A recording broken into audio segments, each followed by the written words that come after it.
Alright, we're getting ready to work on the stereo system for the Mustang. And got the King here with me, my cuz. And he's gonna help me with that. He's as good with stereos as he is with exterior paint restoration. So, the first thing we're going to talk about is the radio that came out of the car, which is this Alpine radio. And it's not really a bad radio. And this is like kind of like maybe probably a early 2000, mid 2000 Alpine. It's one of the lower models. It's a 7834. I mean, it's got one set of RC outputs, and that's one of our problems with, you know, the system that we're trying to install in the Mustang today. Is that we have a, you know, a multi-channel system that's going to go in here, and this is not going to provide us that kind of separation that we're going to want for, you know, fronts, rears, and subwoofer.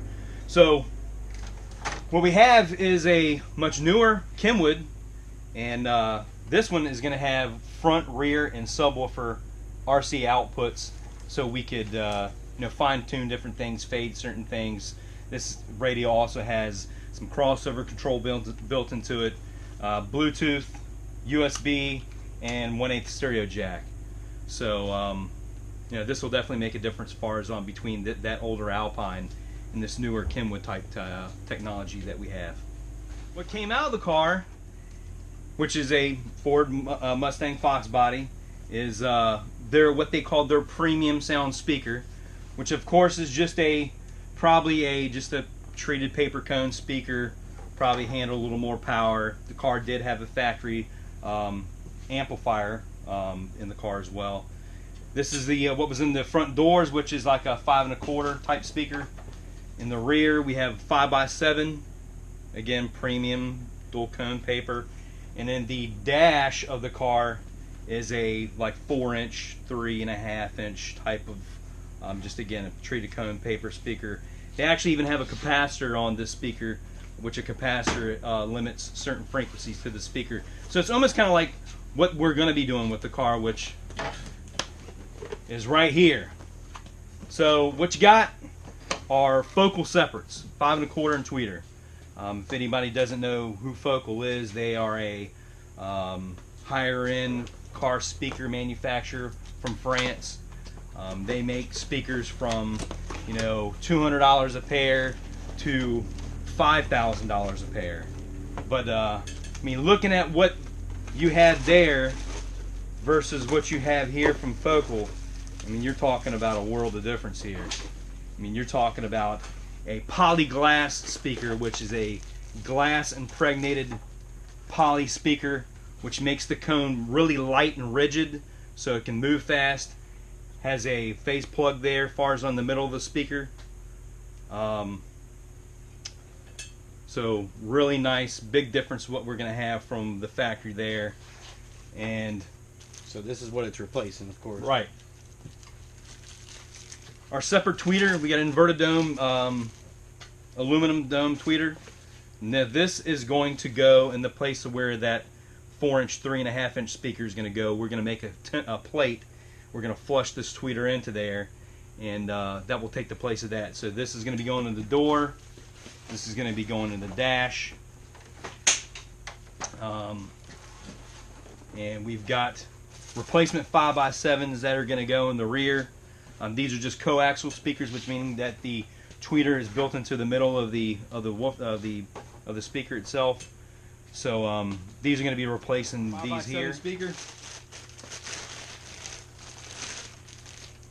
Polycone, which is a plastic type material, again much lighter, more rigid than paper. Butyl rubber surrounds. Again, light, rigid material. It's going to help move the speaker fast. Aluminum tweeter. I mean, it's another Focal speaker here, so they're going to be voiced similar to each other. It's not the identical type tweeters, but they are, you know, their design, their series is they're going to be voiced to each other. And what we're going to be having drive that, which is a kind of a scratched up old school PPI amplifier, but very good, made in the States. This is an old school amplifier, what I consider. I mean, you're talking about something that's this is like late 90s, early 2000s This is a power series class. This is a PC650. It's a 6-channel amplifier, so it's going to not drive just fronts or subs. It's going to drive the entire system, fronts, rears, subwoofer. It's rated at 50 by 6, so we're going to be doing 50 in the front, 50 to the rear, bridging the rear 2 channels. It's roughly about 200 watts mono, but I mean dynamically this thing is going to put out more power. What we have here are JL 10W1s, 8 ohm. So we're going to be wiring these together in parallel, getting 4 ohms mono on the 6-channel amplifier. This is in a sealed box. So again, we're using good stuff. I mean, not their highest end stuff, but we don't need their highest end stuff. And we're going to get the job done with this stuff right here. But a polycone, beautiful rubber surrounds, yeah, in a sealed box, so it's going to do a good job. Right here, we're going to be soldering connections from the Metro harness that's going to plug into the car's harness to the Kenwood's harness that will be powering the Kenwood. So we're going to be soldering the connections, and there's really only 3 connections that we're going to need with this system, because we're not going to be running any kind of factory wiring to speakers as far as from the power from the HID unit to the speakers per se. So all we're going to need is the ground, 12-volt power, 12-volt power is yellow, and 12-volt switch, which here's the red. There on the harnesses that Cuz was talking about, is we got the Metro harness, and then we've got the Kenwood harness that he was talking about. And so we strip both ends of our wire about that far, and then we put a piece of heat shrink on there. So to get them together, we twist them, and that's going to give them a good bond. And then we like to put our solder on there. It only takes a second, so it's worth doing. So you start heating up the end, get the wire hot, the solder will run through, and that wire won't come apart no more. Let it cool off for a second so you can touch it with your hands, and you can bend the wire, slide the heat shrink over top, and then you're done. And then you move on to the next one. Once we get them all over top of our wires, we can use our iron and heat up this heat shrink.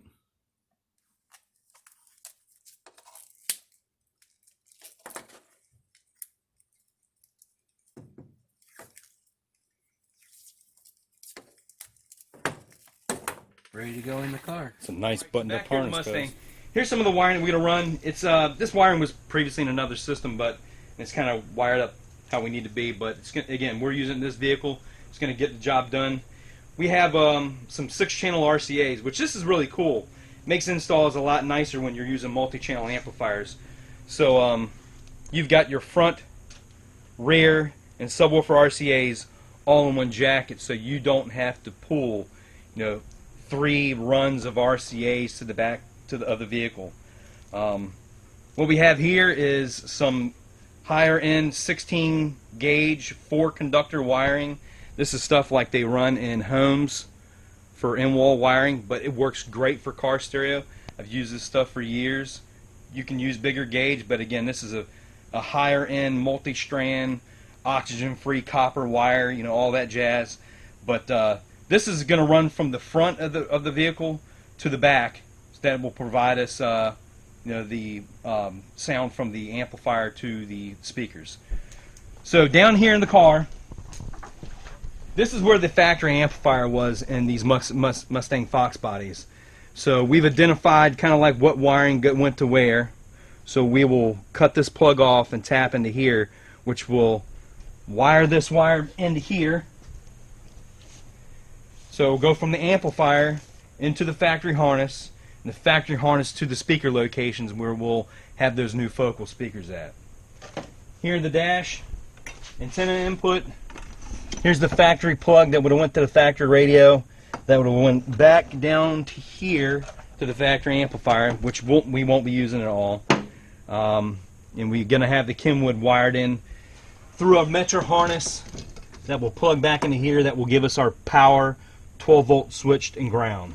Here in the dash, this is where those 3.5 or 4-inch type speakers are at that the focal tweeters will go into. This is where the 5 1/4s will be going. That's where the 5x7s will be as well. This is the 4-gauge power wire that we have that will be connecting here to the car, running through the firewall, running back on this side of the vehicle one thing you want to make sure that you do when doing car stereo is make sure that you separate your power wire and your RCAs that are carrying the signal from the radio away from each other. I mean, any kind of current that's running through this wire, if you were to run your RCAs down the side of it, especially if you had ones that were not shielded, it could pick up some kind of electrical interference, line from the alternator into your audio system. So if you ever have a system where if you accelerate and you're hearing a whining sound, more than likely it's coming from your RCAs, coming close to some kind of power source. So we've got the power running down the one side. It's going to come down to the back where we'll have the box, 6-channel amplifier, power wire running in, ground wire running down, grounded to the body, to the chassis, the vehicle.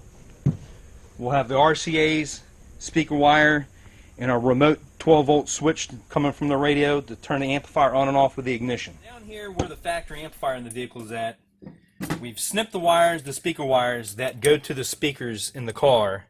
And we've got our wires here that are ran from here to the back of the car where the amplifier is going to be. The installation of the wiring is complete. There's the power wire running right on down to the back. It's all tied up, snugged up everywhere. Goes right into the trunk. On the other side, we have the RCA cables, the speaker wires, and the remote turn-on lead. And that goes right down to the factory harness. It's tied in very nicely. Will fit right under the carpet. You won't see it. And everything's run up to where the head unit is. So the next step is to work on installing speakers and the head unit and the amplifier.